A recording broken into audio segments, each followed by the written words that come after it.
একটা দায়িত্ব পালন করতে যদি পারি তাহলে অবশ্যই আমি কি করতে পারবো, আমার সেই কাঙ্ক্ষিত টার্গেট আমি জান্নাতের মধ্যে যাইতে পারবো। নবীজি সাল্লাল্লাহু আলাইহি ওয়াসাল্লাম চারটা দায়িত্ব দিয়ে আল্লাহ তাআলা পাঠাইছেন। আল্লাহ তাআলা আমাদের সফলতার জন্য, দুনিয়া এবং আখিরাতের সফলতার জন্য আল্লাহ তাআলা চারটা কথা বলেছেন।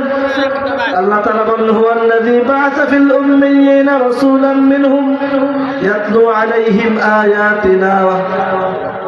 নবীজি সাল্লাল্লাহু আলাইহি ওয়াসাল্লাম কে আল্লাহ তাআলা চারটা দায়িত্ব দিয়েছেন। তার মধ্য থেকে 1 নম্বর দায়িত্ব হলো ইয়াতলু আলাইহিম আয়াতিনা, তিনি আল্লাহ তাআলার বান্দাদের কাছে কি করবেন, কোরআন তেলাওয়াত করে শোনাবেন।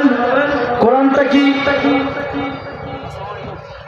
কোরআনের সাথে সম্পর্ক থাকলে লাভ কি, এটা আমাদের বোঝার দরকার।